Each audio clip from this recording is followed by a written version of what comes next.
मैं मोहन रोहेला हूँ। मैं एक्सेल डेवलपमेंट संस्था राजगढ़ से आया हूँ। ग्राम चाटा में हूँ आज, जो नरसिंहगढ़ तहसील के अंतर्गत ये गांव है।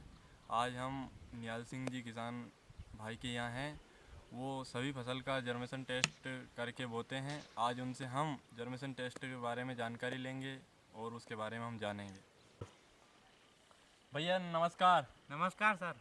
मैं मोहन रोहेला हूँ, एक्सेल डेवलपमेंट संस्था से आया हूँ। आपका परिचय दोगे आप? मैं निहाल सिंह रोहेला हूँ सर। मैं तहसील नरसिंहगढ़, जिला राजगढ़ में रहता हूँ और गांव चाटा है मेरा। आप क्या करते हैं? सर हम किसान हैं, हम खेती करते हैं। आज आप क्या कर रहे हैं? सर आज हम मक्का का जर्मेशन टेस्ट कर रहे हैं। आप हमें मक्का का जर्मेशन टेस्ट के बारे में बताएंगे? बिल्कुल बताएंगे सर। फिर इसके लिए आवश्यक सामग्री क्या क्या बताइए। हाँ तो सर हमें सबसे पहले तो एक ट्रे चाहिए, हाँ। 1 फीट चौड़ी और 1.5 फीट लंबी। और दूसरी सामग्री हमको मिट्टी चाहिए, मिट्टी चाहिए। 1 किलो मिट्टी करीबन। हाँ। और सर तीसरी सामग्री हमको पानी की एक बाटल चाहिए, हाँ। इसमें डालने के लिए। चौथी सामग्री हाँ। हमको बीज चाहिए, जिस बीज का हम जर्मेशन टेस्ट कर रहे हैं। और सर पांचवी सामग्री हमको एक कपड़ा चाहिए। भाई साहब, आज जो आप मक्का का जर्मेशन टेस्ट कर रहे हैं, इसकी विधि हमें बताओगे आप? हाँ तो सर इसकी विधि ये है। हाँ तो हम ये ट्रे लेंगे और उसमें मिट्टी डालेंगे। मिट्टी? हाँ। जो आप बोल रहे थे कि इसमें 1-1.5 किलो मिट्टी लेंगे, क्या इतनी ज़रूरी है? नहीं सर, वो क्या है कि जितनी टब के आधार पे, इस ट्रे के आधार पे लेंगे हम, जितनी इसमें आ सके उतनी। जितने ट्रे हो उतना ही? हाँ सर। जो आप मतलब ये मक्का का जर्मेशन टेस्ट है, हाँ आप सर कर रहे हैं, हाँ। तो आप मतलब इसमें मिट्टी ये बारीक की क्यों लेते हैं आप? सर हम बारीक मिट्टी इसलिए लेते हैं हाँ। कि वो जो बड़ी मिट्टी रहती है आगे रहती है तो बीज सही से नहीं डलता है, वो दबता नहीं है। हाँ सर।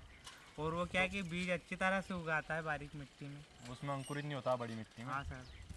दादा, आप जो है मक्का का जर्मेशन टेस्ट कर रहे हैं, इसमें बो रहे हैं आप, तो आपने ये ट्रे इतनी खाली क्यों रखी? सर ये ट्रे हमने इतनी खाली इसलिए रखी है क्योंकि हम इसमें लाइन खींचेंगे। हाँ। तो मिट्टी बाहर नहीं बखरे। बाहर नहीं बक रही है? अगर पूरी होती तो बाहर बकरती। हाँ सर। हाँ तो सर वो जो हम इसमें लाइन खींच कर बीज डालेंगे और फिर ऊपर से जो साइड में मिट्टी रखी है, हाँ। हम इसको ऊपर से। दादा, आपने जो ये लाइन खींची है, इनके बीच की दूरी कितनी है? सर इनके बीच की दूरी करीबन 2 अंगुल। 2 उंगल रखनी चाहिए। हाँ सर। आपने ये लाइन बना ली है, आप बीज जो डालेंगे आप उनके बीच की दूरी कितनी रखेंगे? बीज से बीज की दूरी? बीज से बीज की दूरी भी सर हम 1 अंगुल की रखेंगे। 1 अंगल की। जो आप ये बोल रहे हैं, इनके बीच की दूरी 1 अंगुल होनी चाहिए। हाँ सर। हाँ तो सर हम फिर जिसके बाद में एक एक दाना मक्का का ऐसे रख देंगे। ये आप बोल रहे हैं इस समय? हाँ सर। दादा, जो ये मक्का है अभी उगड़ी, इसको आप कैसे ढकोगे? सर हम इसको ऐसे ढकेंगे, एक कामड़ी लेकर हम इसको ऐसे हल्के हल्के से। हल्के हल्के हाथों से क्यों ढक रहे थे? सर वो क्या है कि हम ज़्यादा फिर ताकत लगाएंगे तो बीज इकट्ठा हो जाएगा हमारा, एक गहरा जगह। चला जाएगा। हाँ घेरा चला जाएगा, दब जाएगा हाँ। ज़्यादा। हम इसको हल्के हल्के से और इसको हम ऐसे ढक देंगे। हल्के से? हाँ सर। ताकि सही अंकुरित हो जाए। हाँ सर। और वो क्या है कि एक और सावधानी है, क्या है? ये जो हमने ट्रे लिए इसमें नीचे छेद है। छेद वाली ट्रे है? हाँ सर। तो ये छेद क्यों रखे आपने? क्या है कि सर हम इसमें पानी डालते हैं तो ज़्यादा पानी हम डालेंगे तो वो ऊपर से निकलेगा, और ऊपर से निकलेगा तो हमारी मिट्टी बह जाएगी, बीज उगड़ हो जाएगा। तो जो छेद वाली ट्रे होती है ना, उसमें पानी नीचे से निकल जाता है। छोटे छोटे छेद होने चाहिए हाँ या नहीं, ताकि ये बीज नहीं निकले और मिट्टी भी निकल नहीं सके। हाँ सर। पानी निकल जाए रीस कर। हाँ सर। हाँ तो सर ये जो और जो बीज उगाड़ा रहेगा है, हाँ। हम उसको ये मिट्टी डाल के ढक देंगे। ये ढक रहे हैं आप। ये आपने ढक दिया। हाँ सर। अब इसके बाद में आप क्या करोगे? सर हम इसको, ये जो ट्रे है उसमें इसमें इतनी मिट्टी डालेंगे कि थोड़ी एक आध अंगल इस ट्रे से ऊपर रहे। ऊपर। दादा, आप जो जर्मेशन टेस्ट कर रहे हैं इसके लिए आवश्यक सावधानी क्या क्या है? सर हमको ये सावधानी रखना चाहिए। पहली सावधानी तो ट्रे में छेद होने चाहिए नीचे।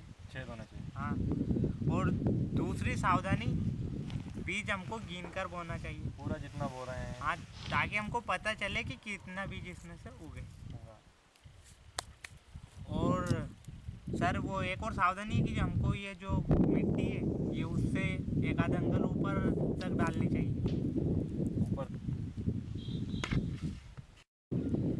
सर इसमें वो और क्या है कि मिट्टी हमको बिल्कुल बारीक लेना चाहिए। बारीक लेना चाहिए। चाकर उस पे और पानी हल्के हल्के से डालना चाहिए। हल्के हल्के। हाँ। और अगर बगैर इसके डाल दो तो? हाँ तो सर आप पूछ रहे थे कि हम इसमें ऐसे ही पानी डाल दें। हाँ, ये टाट में। हाँ तो सर ऐसे कपड़े। क्या है कि हम पानी डालेंगे तो उसमें ऐसे डालेंगे तो खड्डा हो जाएगा, हमारा बीज ऊपर आ जाएगा जो हमने बोया। इसलिए हम कपड़े को या टाट को किसी को भी इस पर डाल के हल्के से पानी डालते और हैं। पहले हल्के से इसमें पानी डालते हैं ताकि हमारा बीज। ये डाल दिया आपने पानी। हाँ सर। दादा, जो आपने एक कपड़ा ढाक रखा है तो इसको आप कितने दिन बाद हटाओगे? सर हम इसको 2 या 3 दिन बाद हम इसको हटा देंगे। 2-3 दिन बाद? हाँ सर। क्यों हटाओगे इसको? फिर क्या है कि सर हम इसमें 2-3 दिन बाद हटा देंगे क्योंकि हमारा जो बीज निकलेगा वो इससे अड़ के अंदर रह सकता है। वहीं पे घूम जाएगा हाँ, ताकि ऊपर अंकुरित नहीं होगा। हाँ, इसलिए हम इसको 2-3 दिन बाद हटा देंगे। निकाल देते हो। पहले इस पे पानी डाल देंगे हम और फिर हटा देंगे, फिर ऊपर से हल्के हल्के से पानी डालते रहेंगे। निहाल सिंह जी, जो आपने जर्मेशन टेस्ट किया है इसके क्या क्या लाभ है? तो सर हमको जर्मेशन टेस्ट करने से ये लाभ है हाँ। कि हम बीज बोते हैं तो बीज 100 में से अगर यदि 80 बीज भी हो गए हमारे तो बीज बोने के काबिल है। काबिल है। और यदि हमारे इससे कम बीज हो गए 50-60% तो हमको बीज को बदल लेना चाहिए। बदल लेना चाहिए। हाँ, तो जर्मेशन टेस्ट करने से सर हमें बहुत लाभ है। बहुत लाभ। इसलिए जर्मेशन टेस्ट कर कर ही बीजों को बोना चाहिए। बोलो। निहाल सिंह जी, आपने जो जर्मेशन टेस्ट किया इसके बारे में आप किसानों को क्या संदेश देना चाहोगे? तो मेरा ये संदेश है किसान भाइयों से कि आप कौन सी भी फसल बो तो जर्मेशन टेस्ट कर कर ही बोएं, क्योंकि इससे ये लाभ है कि हमारा बीज उगने के काबिल है कि नहीं है। मैं तो जो भी बीज बोता हूँ बीज को जर्मेशन टेस्ट कर कर ही बोता हूँ। आप सबसे मेरा निवेदन है कि आप भी बीज को जर्मेशन टेस्ट कर कर ही बोए। उसमें से यदि आपके 80 या 90% बीज उगते हैं तो आप उसको बोए, नहीं तो आप बीज को बदल लें। हमें जर्मेशन टेस्ट के बारे में इतना अमूल्य समय दिया और इसके बारे में जानकारी दी, इसके लिए आपको धन्यवाद। धन्यवाद सर। आप राम राम।